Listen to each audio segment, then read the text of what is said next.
I'll show you this quickly. So,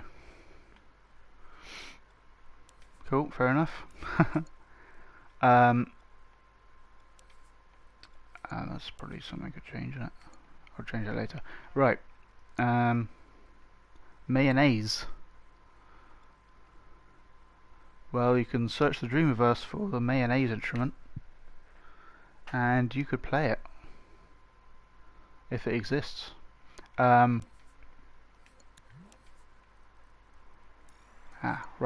So I made a thing. The reason I made this weird looking thing is because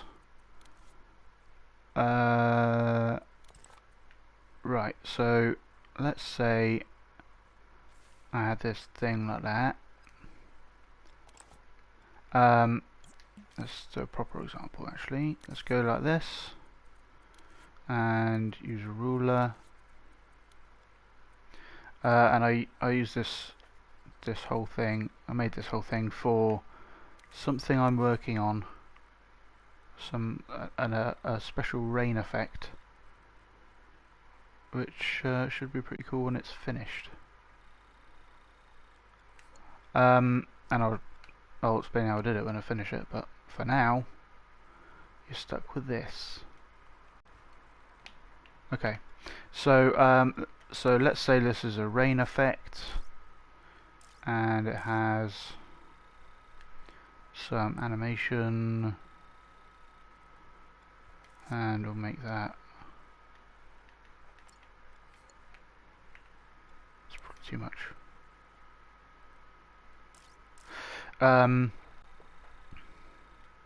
So you got some rain, but instead of just turning on cloning and having it be around the camera and stuff, we actually don't want that. We want to just emit it and have it play and hit a certain spot. So the thing is, so let's remove that. Remove that. So we can set the object to emit to be that. So the center of this isn't the spot we want it. We want it to be down here so that we can give it a position in the world, and it will just appear right there to land there, instead of it be the center, which is here. So it will appear where this is.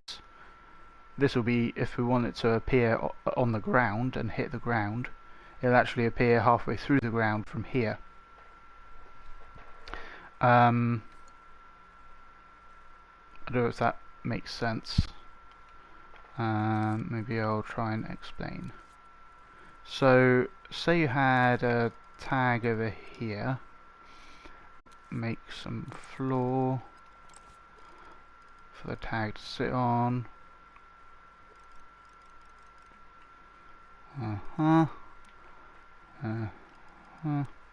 So the position of that tag is coming out of here, scene space transform, and we can set that into the emitter, scene space transform.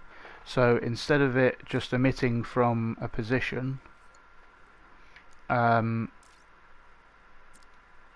from this dot, it will emit from whatever we tell it to, whatever position we tell it to. So when we press play, it's emitting down here, and it's really tiny because of reasons. Let's try doing that. There you go. So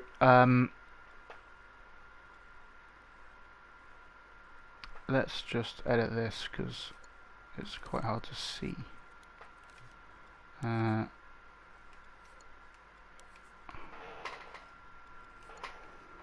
Oh, did I turn it on? Oh, right. That's interesting. Right, there you go. So we'll just make this huge. Okay. It's still really tiny, that's interesting.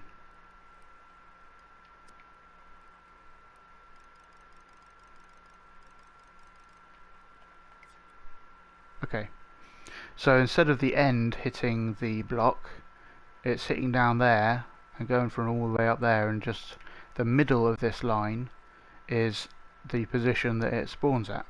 So if we want to change that, it can be quite tricky, because this uses the, let's turn the grid off, we don't need that, uses the size and everything of everything inside that object.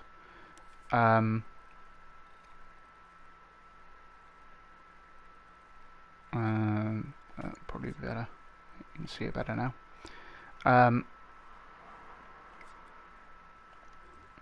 Of everything inside this object, this group or whatever it's emitting, and uses the center of that, but that's not necessarily what you want. So you need to like pad it out with stuff. So I made this. So if I just grab that and delete that,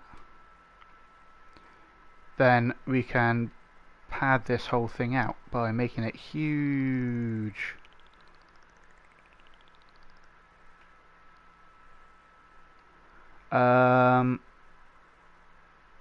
You could probably do it. It would probably just be a pulsed painting at roughly where the surface of the window is. So it shouldn't be that hard, but the trick is getting it to look good. And you could use emitters or whatever you want for that, or just use if you just use along a line, then it will make it along like the window kind of thing. Yeah, so we need it even bigger because this is huge now. So if we grab that point there and just keep making it bigger. Oh. Does that cover it? Well, it's way too big now. Okay, that's about right. So the whole thing we want to emit is within this big box, but we also have this padding down there. So then we don't want this to ever actually show, so we'll power it off. And I think we'll also, for my actual use, I added a destroyer, so that it destroys that object as well. But then we want all this to be part of the same thing emitted, so we'll stamp that on there.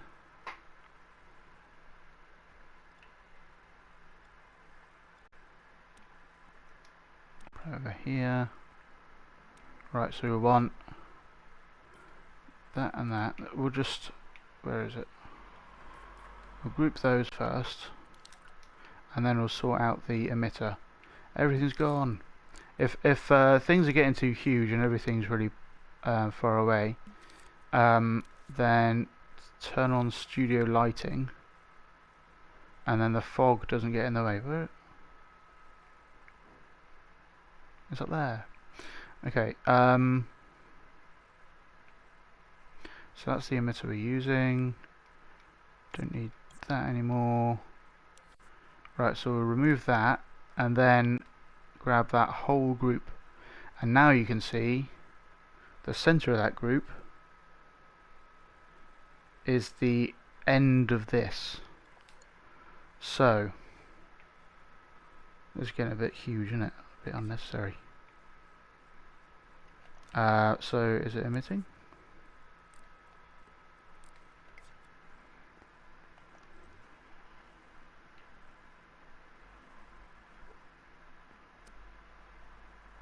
Let's turn that off like that. Oh.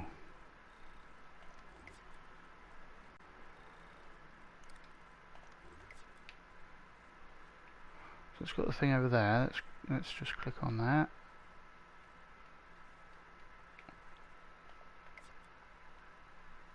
And it should be emitting right there. Ah, we just got the alignment off. When things are that huge, normally that wouldn't be that huge, but now it's roughly in the right position.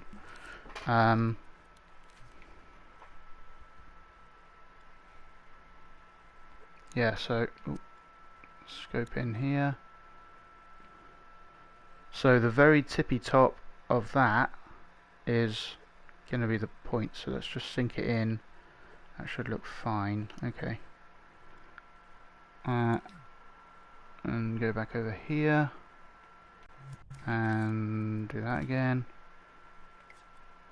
Yeah, so it's kind of going to the right place. You'll have to like adjust things to get it to the right place, but now we can dictate what position the end will appear at. So if you want it to appear there, now it's appearing there instead of it appearing in the middle.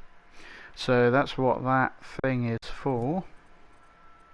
Emitter centering helper, and it will destroy itself, that huge thing, once it's actually emitted.